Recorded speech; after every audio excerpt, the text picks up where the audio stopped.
एक सप्ताह तक सरिता टाइपिंग स्कूल नहीं आई। विजय रोज आता रहा और निराश होकर वापस घर जाता रहा। 8वें दिन सरिता के आते ही वह पूछ बैठा कि एक सप्ताह आई नहीं, जिंदगी में बहुत दिक्कतें हैं। कहते हुए सरिता अपनी सीट पर बैठ गई। क्या हो गया?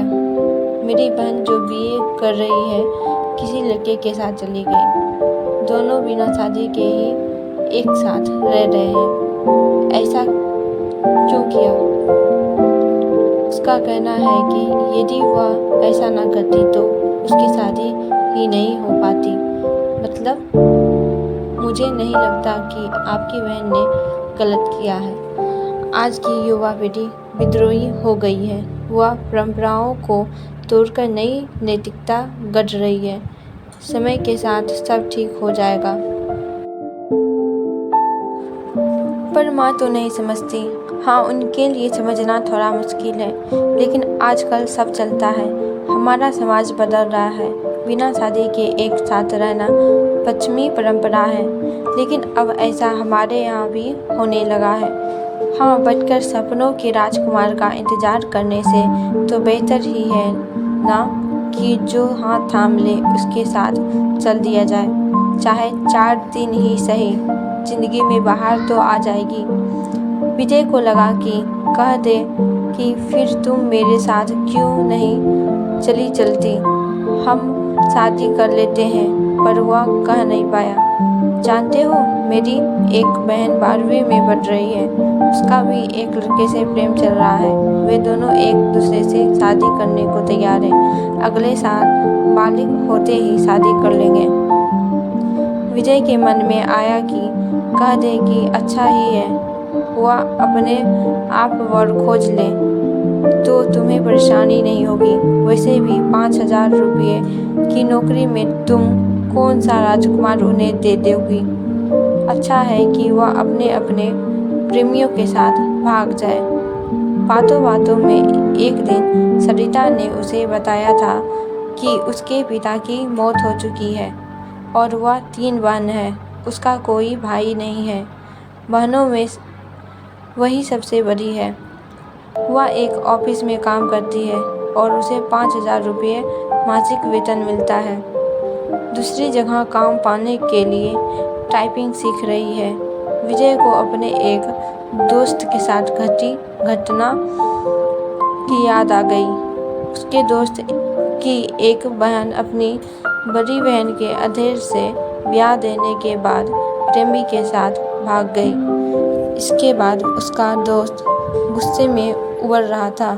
तब विजय ने कहा था कि शांत रहो यार, वे दोनों जहाँ हो कुशल से रहें। उसने जो किया अच्छा ही किया।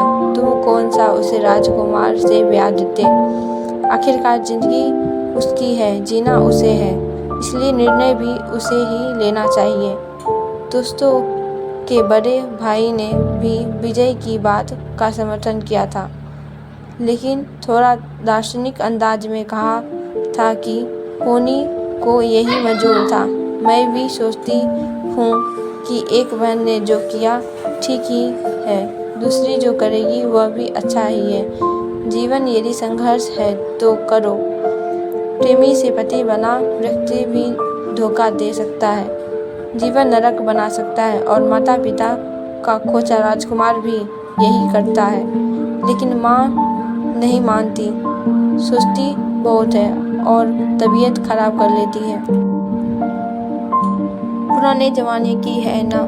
हद तो यह हो गई कि वह मुझसे कहने लगी है कि तू भी किसी के साथ भाग जा। मैं उन्हें इस हाल में छोड़कर किसके साथ रो पड़ी सरिता।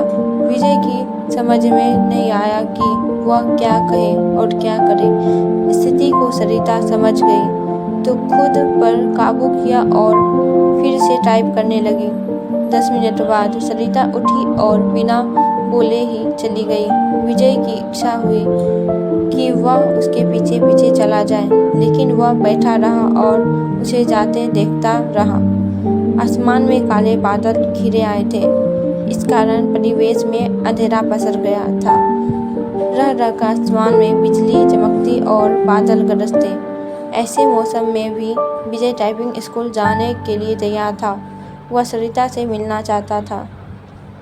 जब वह घर से निकला तो बूंदाबूंदी शुरू हो गई थी। फिर भी वह तेज कदमों से टाइपिंग स्कूल की तरफ बढ़ने लगा। कुछ ही दूर गया होगा कि बारिश तेज हो गई। सड़क पर चल रहे लोग भागकर किसी छांव में खड़े हो गए, पर वह अपनी मस्ती में भीगता हुआ चलता रहा। इंस्टीट्यूट पहुंचकर उसे पता चला कि सरिता नहीं आई है। इतनी बारिश में आने की क्या ज़रूरत थी? मैडम ने विजय से कहा, आप नहीं समझोगी। सब समझती हूँ, लेकिन अब सरिता यहाँ कभी नहीं आएगी। क्यों? आपको कैसे पता? उसका फ़ोन आया था। उसने कहा कि यदि आप आओ तो बता दूँ। वह कभी नहीं आएगी। विजय की आवाज़ किसी कुएं में से आती लगी। विजय टाइपिंग स्कूल से बाहर आया। बाहर मूसलाधार बारिश हो रही थी। जैसे ही उसने नीचे की ओर कदम रखा, जोर से बिजली चमकी और बादल गरजने लगा। विजय भीगता हुआ घर की तरफ चल पड़ा। उसने सोचा कि वह सरिता के घर जाएगा, लेकिन उसके घर का पता तो मैडम दे सकती है। यह सोचकर वापस पलटा, लेकिन तब तक टाइपिंग स्कूल बंद हो चुका था। भीगते हुए घर पहुंचा, तब तक उसका शरीर बुखार से तपने लगा। लगभग 15 दिन वह चारपाई पर पड़ा रहा। सब कुछ ठीक हुआ तो 20वें दिन टाइपिंग स्कूल पहुंचा। मैडम नहीं मिली। यह सिलसिला 15 दिनों तक चला। 16वें दिन उसे मैडम मिली। उसे देखते ही बोल पड़ी कि काफ़ी कमज़ोर हो गए हो। उस दिन बारिश में भीगा तो बीमार हो गया। विजय ने मैडम से सरिता के घर का पता मांगा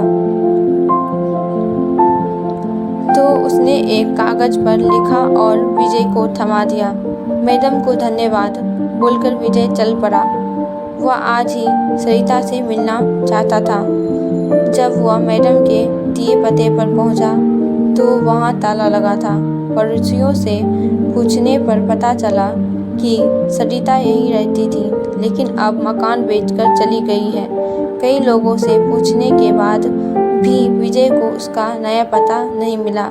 निराश होकर वह घर लौट आया। सरिता के इस व्यवहार से उसे काफ़ी धक्का लगा। उसे कुछ समझ नहीं आ रहा था कि सरिता ने ऐसा क्यों किया। वह सरिता की याद में कविताएं लिखने लगा। एक दिन उसने एक सपना देखा और उसके भावों को कविता के रूप में कागज़ पर लिखा और पेपर में छपवा दिया। कविता को पत्रिका में छपे 1 माह से अधिक हो गया है, लेकिन उसके पास इस बार भी अब तक सरिता का कोई पत्र या फ़ोन नहीं आया है। उसे उम्मीद है कि एक न एक दिन सरिता उसे संपर्क जरूर करेगी। जब से वह कविता प्रकाशित हुई है, तब से वह फ़ोन की प्रत्येक घंटी पर चौंक जाता है। यही नहीं, हर रोज़ पोस्टमैन का बेसब्री से इंतज़ार करता है और जब उसके आने का समय खत्म हो जाता है तो वह उदासी के समुद्र में डूब जाता है। इस तरह सरिता एक पहेली सी लड़की हो गई।